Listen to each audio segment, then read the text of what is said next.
Negocios de carne y hueso, con Mariló Sánchez Fuentes.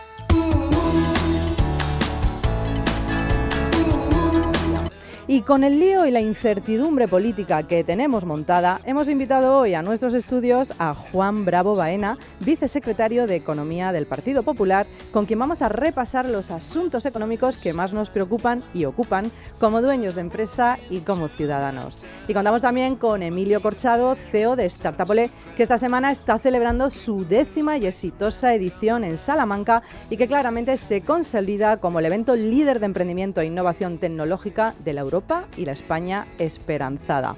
Tenemos también en esta mesa a Carlos Velarde, gerente de AED, la Asociación de Empresarios de Tres Cantos, el municipio elegido hoy para conocer sus empresas, sus empresarios y sus emprendedores. Y para nuestro espacio de liderazgo empresarial nos visita nuestro colaborador Miguel Pardo, business mentor de referencia mundial, chairman y presidente de Vistage España y Portugal, hoy descubriendo cómo afrontar los últimos meses del año en nuestras empresas. Y como siempre contamos con Miguel Moneo, CEO del Campus360.com, la mayor plataforma de financiación y formación para emprendedores y pymes en habla hispana. Ponte cómodo porque ahora sí, comenzamos.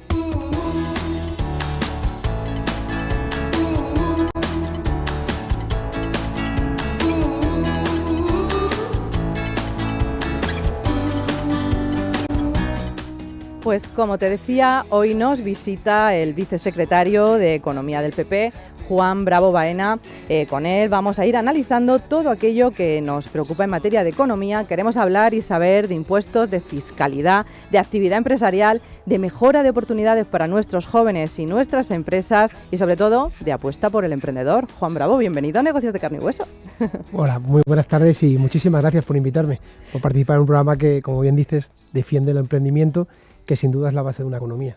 Totalmente, menos mal que estamos de acuerdo. A mí siempre me gusta, tienes que pasar la prueba de fuego, porque es tu primer programa aquí, que esperemos que sean muchos. Y yo siempre pregunto a nuestros políticos, ¿qué es para ti el emprendimiento? Bueno, pues yo creo que el emprendimiento es la capacidad de esos héroes de hacer realidad sus sueños, construir actividad económica, construir empleo y construir país, ¿no?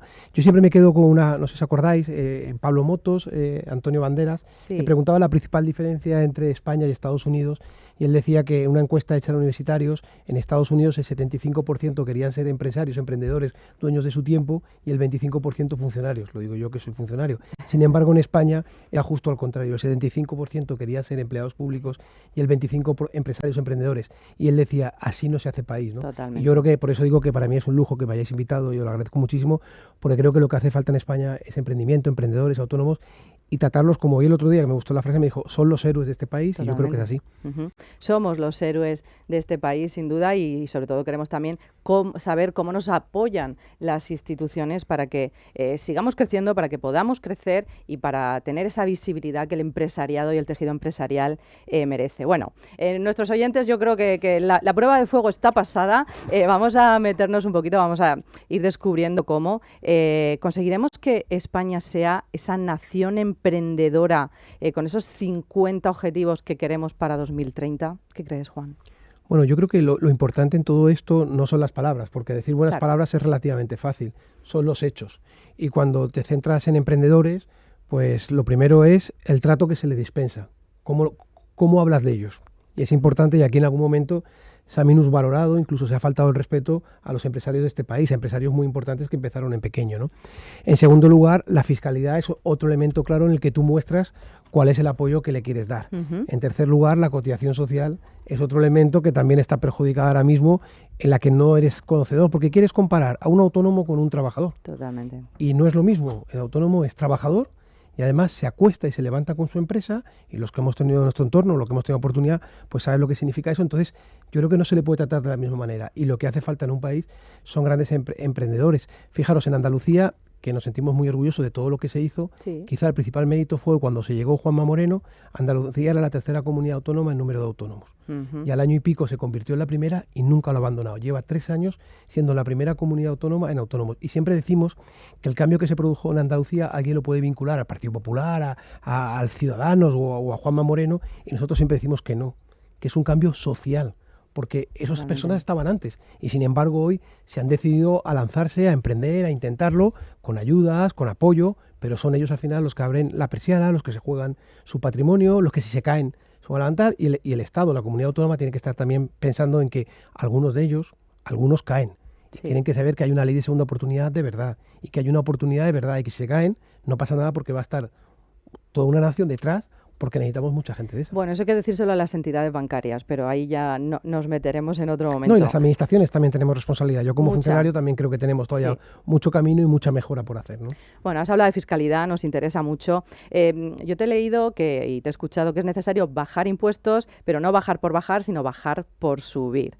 ¿Cómo se puede hacer esa bajada de impuestos de manera ordenada, Juan? Pues mira, cuando nosotros decimos, en Andalucía es el ejemplo, ¿no? Por eso digo que a mí no me gusta que la gente nos crea por lo que decimos, sino la gente nos tiene que creer por lo que hacemos. Y entonces cuando decimos bajar por bajar, no es bajar por bajar, es bajar por subir, es porque cuando tú bajas impuestos, nosotros estamos convencidos, y así se ha demostrado, que se sube actividad económica, claro, que se sube también en la generación de empleo, que se sube también en tu PIB, y que se sube la recaudación, porque si la gente le va bien, voluntariamente en el sistema que está establecido o por el sistema que existe, lógicamente pagan impuestos. Y eso se ha visto en Andalucía, se ha ganado gente, se ha creado más actividad, se ha generado más empleo y la recaudación ha subido, con lo cual tienes más recursos. ¿Y cómo tienes que hacerlo? Ordenado, pero sobre todo apoyando a aquellos que son los que más generan y los que más dificultad tienen. Y fijaros, y hablamos de impuestos, que es importante, pero hay otros elementos que a mí me gusta, aunque a lo mejor no es tan visible, que son las trabas administrativas y burocráticas que tanto lastran este país. Totalmente. Y que tienen un coste en algunos casos tan alto como los impuestos. Y que quizá yo creo que eso es lo que provoca que nuestra productividad, cuando hablamos de productividad o algunos elementos así, no vayan, ¿no? Y creo que, oye, cuando oyes dentro de España y fuera de España, nos piden eso, ¿no? Una fiscalidad adecuada que permita desarrollar y que no sea un desincentivo y un compromiso firme en la reducción de trabas. Bueno, lo importante es tener conciencia de que esa dificultad existe para poder, desde luego, tomar acción. Hay un especial interés por ciudades, regiones, países para atraer a esos nómadas digitales. Más de 2 millones de nómadas digitales de aquí al 2026 tienen que decidir dónde vivir. ¿Haremos un país atractivo para esos nómadas, Juan? Bueno, pues como bien has dicho, y Alberto Granado así lo decía, el informe que hay de LinkedIn y Microsoft dice que hay 2,1 millones de nómadas digitales que van a decidir dónde van a vivir. Pero evidentemente podemos tener seguro que no van a venir a un país en el que se insulta al empresario. Totalmente. No van a venir a un país en el que se le suban los impuestos. No van a venir a un país en el que se le suban las cotizaciones sociales. Y no van a venir a un país en el que para empezar una actividad tienes que pasar un laberinto de trabas administrativas y burocráticas que no te permiten. Lo que busca la gente es justo lo contrario. Entonces, además de buen tiempo y buena comida, necesitan todo lo demás. Y tenemos ejemplos de gente que lo está haciendo. Hablemos de Portugal. Claro. Portugal lo está haciendo todo esto, está facilitando. De hecho, nosotros, por ejemplo, en Andalucía creamos una oficina aceleradora de proyectos para esto, para favorecer a todos aquellos que quieren invertir, porque yo creo que eso es importante y eso es lo que habría que trasladar al conjunto de España. Es decir, tienes que poner al empresario, al emprendedor, al autónomo, al que quiera hacer algo diferente, si realmente te lo crees, lo tienes que poner en el centro de tu actividad. Porque habrá algunos que se quedarán con 2 trabajadores, otros con 10 y otros crearán las grandes empresas. Y tenemos ejemplos en España de gente que empezó en pequeño, hoy es muy grande, y que siguen creando más actividad y que siguen apoyando a startups y que siguen, y tenemos, bueno, pues yo creo que tenemos ahí gente muy interesante que lo ha hecho, pero hay que apoyarles. Yo siempre digo que las empresas grandes fueron negocios pequeños que hicieron las cosas bien, con lo cual ese es el camino, ¿no? Pero analicemos incluso las grandes empresas que hay en este país, en muchos casos absorben startups y no las incorporan. Porque una empresa pequeña parece que todo, o sea, aspiramos a que haya empresas grandes, por supuesto, pero a veces las empresas pequeñas dan facilidad, agilidad, flexibilidad o innovación que las grandes. Entonces vemos grandes empresas que dices, oye, ¿y por qué compra estas startups y no las incorpora? Pues porque no quiere incorporarla, porque si no se mete en el sistema burocrático de una gran empresa y lo que buscan de ellas es agilidad. O sea, que es que tenemos que tener de todo, que a veces sin querer, cuando la gente habla, piensa, no, yo quiero tener startups y además quiero que luego tengan 100.000 trabajadores. Pues no, habrá de 100.000 y habrá de 100 o habrá de 1, porque hay gente que es muy brillante y es capaz de hacer cosas muy importantes y no le hace falta gran cantidad de gente. Y la tecnología nos lleva hacia eso. Bueno, lo que esperamos también es que las instituciones, en concreto en el PP, se entienda muy bien esa diferencia entre una startup, una empresa tecnológica, una empresa emergente, una pyme, una corporación, cómo pueden convivir todas ellas y cómo se puede hacer crecer este país apoyando esas empresas emergentes de una manera distinta, como están haciendo en otros países. Claro, pero el ejemplo lo hay, incluso dentro de España tenemos territorios donde ese ecosistema se está produciendo, se está provocando. Entonces, bueno, lo que tenemos que, si queremos realmente ser una nación emprendedora, ese concepto que está muy bien, que el concepto es muy bueno, pero que luego detrás tiene que tener, oye, podemos hablar de la normativa que sacaron para ese tema, oye, yo creo que ha sido un avance, sí, pero todavía queda margen para... Yo creo que es un buen título, pero detrás sí. hay mucho por hacer. Ojalá realmente ese título sea una realidad. Hablemos de fondos europeos, Juan. ¿Crees que se están aprovechando con agilidad, con eficacia, con transparencia? Lo que yo opine, a que nos estás viendo o escuchando, le va a importar poco. ¿Qué está pasando? Son los datos, o sea, no es nosotros. Vamos a contar algún dato, por ejemplo. Hemos visto el PERTE del vehículo eléctrico, de 2.800, 2.900 millones, se han adjudicado 800 y ni siquiera los 800 se van a aplicar. Estamos viendo la compra de vehículos eléctricos también y los planes que hay, y la gente tarda más de un año y pico en cobrar. Estamos viendo que se hace el kit digital y no acaba de llegar a las empresas. Estamos viendo que a la pequeña y mediana empresa no se le tiene en cuenta cuando es más del 90% de nuestro tejido productivo. Estamos viendo que se tiene que presentar el pago en Europa y no lo han presentado, y sin embargo presentan una adenda que venden como positivo porque nos dan más dinero, y lo que no cuentan es que en Europa nos da más dinero porque España ha crecido menos de lo que estaba previsto. Y hasta las comunidades autónomas del signo político que sea se quejan porque no se les ha tenido en cuenta, con lo cual tenemos la mayor oportunidad que ha tenido este país nunca en la historia. Tenemos más de 200.000 millones para gestionar de fondos europeos, entre marco 14, 20, 21, 27 y los Next. Sí. Y España está perdiendo la oportunidad porque no se están ejecutando. Bueno, de hecho, pues hace un año aproximadamente, a finales de octubre, noviembre, se anunciaba en todas partes la mayor partida presupuestaria de apoyo al emprendimiento, 3.000 millones de euros. Yo he sido incapaz de encontrar dónde están y dónde han ido a parar. Pero es que las palabras tienen eso, o sea, y más con emprendedores, con autónomos, no le cuentes, haz. Y yo creo que la gente está esperando que hagamos. No sean 3.300, pero empieza. Esto es como las viviendas. Oiga, 20.000, no, y se queda poco, 40.000, no, pues ahora, oiga, presidente, hay que decir más, 100.000, no, haz 1.000. Cuando hagas 1.000, la gente de verdad, la que trabaja, la que se levanta, la que se esfuerza, cuando vea 1.000 dirá, a este me lo creo, porque ha empezado. Totalmente. Y esto es lo que nos pasa un poco en esta vía. Puedes anunciar muchísimos, un montón de proyectos en los que vemos que realmente al día a día no llegan, ¿no?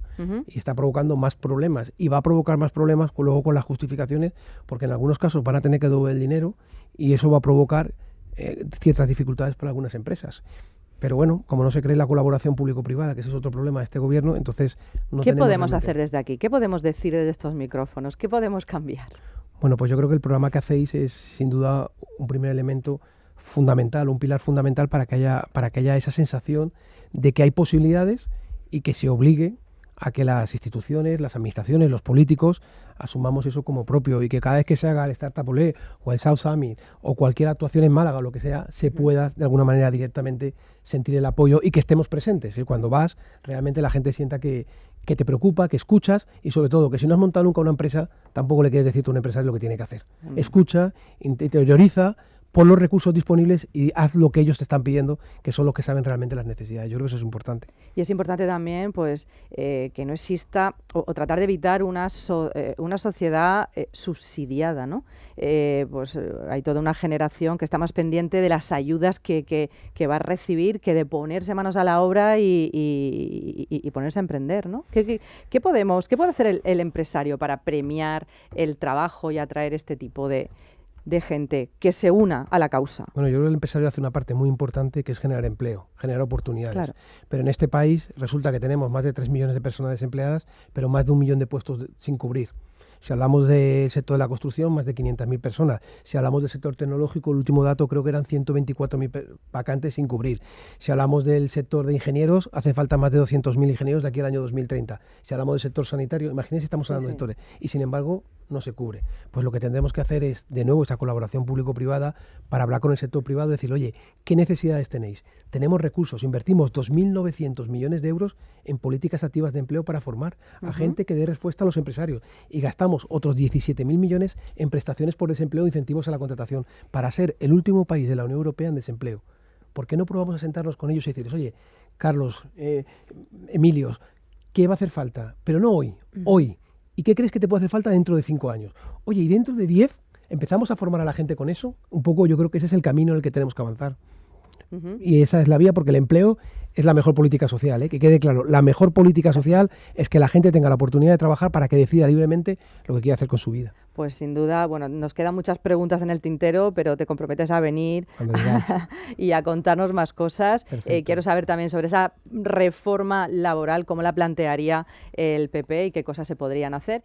Negocios de carne y hueso, con Mariló Sánchez Fuentes.